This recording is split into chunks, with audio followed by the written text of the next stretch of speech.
La Coupe du monde des clubs est souvent considérée comme une compétition secondaire, mais l'édition de cette année semble rencontrer des difficultés particulières en matière de billetterie.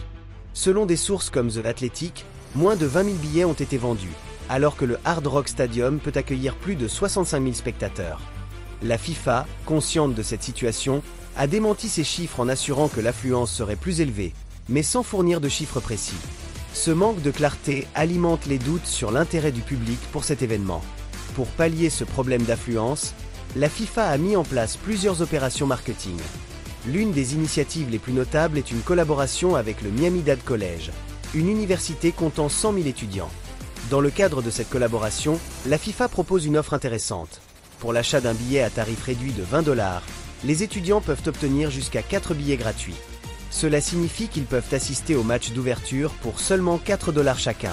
Cette stratégie vise à attirer un public plus jeune et à remplir le stade, mais elle soulève également des questions sur la valeur perçue de l'événement.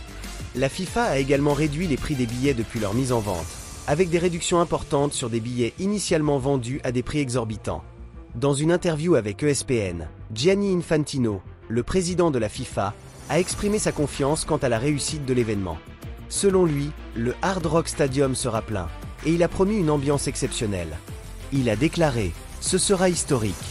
Nous avons bénéficié d'une attention particulière de la part des sponsors et des diffuseurs, ce qui garantit des revenus assurés. » Infantino semble optimiste, mais son assurance est-elle fondée?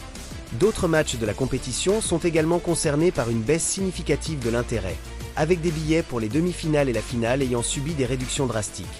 Par exemple, des billets initialement à 460 € pour les demi-finales sont désormais disponibles à 125 €. L'enthousiasme pour la Coupe du monde des clubs semble donc en berne. Bien que la FIFA tente d'attirer les foules avec des promotions et des réductions, cela pourrait ternir l'image de l'événement. Les clubs participants, comme l'Inter Miami et Al Ahly, méritent un plus grand soutien et une meilleure reconnaissance. Cette situation soulève des questions sur l'avenir de la Coupe du monde des clubs. Est-ce que de telles initiatives sont vraiment la solution pour revitaliser l'intérêt? Ou bien la compétition doit-elle repenser son format et son approche pour attirer davantage de fans? Merci d'avoir suivi cette analyse.